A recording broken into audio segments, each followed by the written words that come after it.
What's going on, ladies and gentlemen, and welcome back to yet another holiday review, another Home Alone review today. Now, last time I looked at Home Alone 4, of course, like I said, I shouldn't have ever mentioned this again. It was just a mess.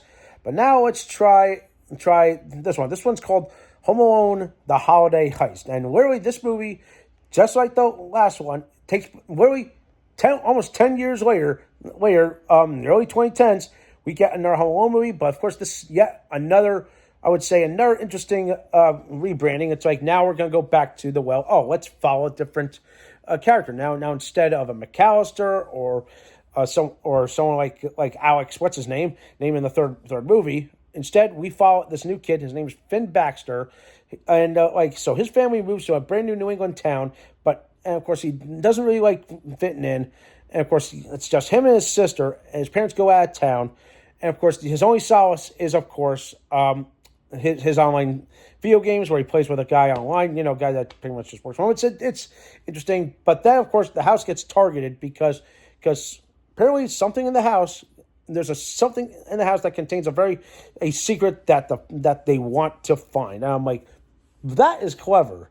Okay, so it's more of like they're not just... These bad guys aren't just targeting someone just because out of luck. They're targeting the house because there's something in it. But all they know is like wow, okay, this kid is home with his sister. It's like he's kind of onto them, but yeah, a whole lot could go wrong, and it can. But I will say, wow, it's clever.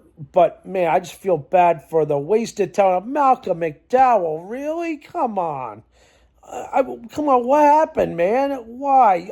Why did you have to take up this role? Why? Because it's like, they could have picked anybody else, but come on. I mean, I love the guy, but why would he stoop to this level to play the villain in this movie?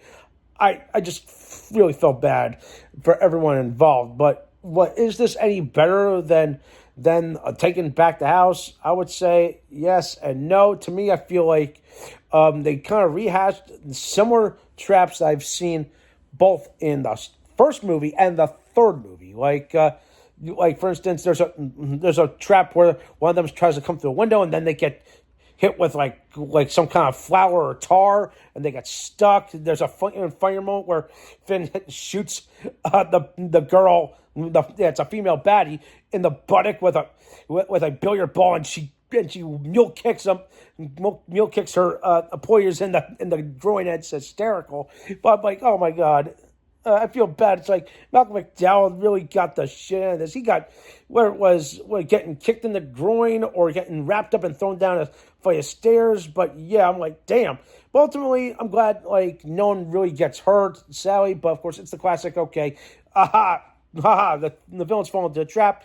The door gets locked and shut behind them. The police show up, arrest them, and out they go, kind of thing. But yeah, there was a funny moment that had me laugh and stitch that made me just go, wow. So how awkward and how wrong. It's like, did this guy not think before he called? I was like, that's terrible. It's like so Finn's online friend attempts to try to help the situation by calling the police or trying to call his parents, and he explains to them, hey, he was meant to say, hey, your son is in danger, but instead he came out, I have your son, and they're like, what? They meant threatened to kick this guy's ass. They just, again, it was just a series of misunderstandings. I was like, wow, is this guy not cultured to talk on the phone or not? My goodness, how sheltered was this guy?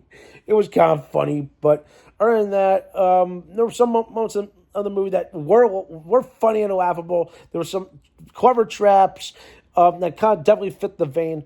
But man, I don't think this was slightly better than the fourth one. But I feel like this was another dud. But can you blame them? I mean, again, they tried their best by trying to get some kind of star power in this.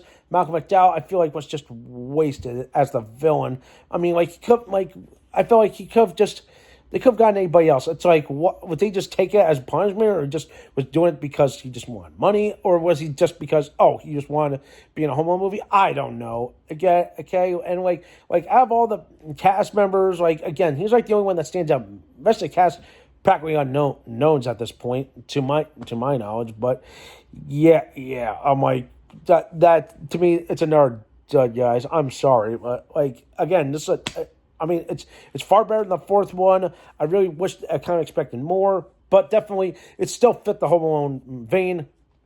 Again, another attempt to transform the series into a anthology, which they did. But again, another dud. Again, it's like, man, 4, 5, and 6 are all duds, guys.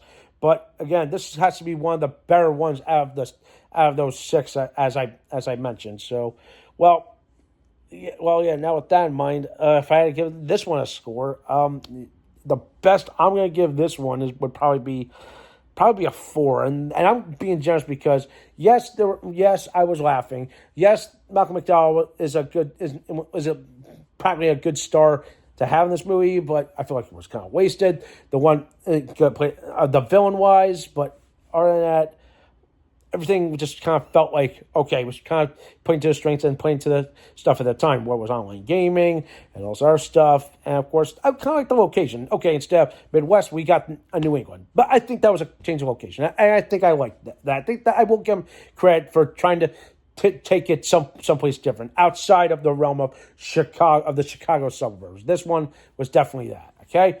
But yeah, I don't know. Still no masterpiece as the first two, okay? And I really wish they would have just stopped after this, and they should not have made Home Sweet Home Alone. That, you want to hear me talk more about that, go find that review, all right?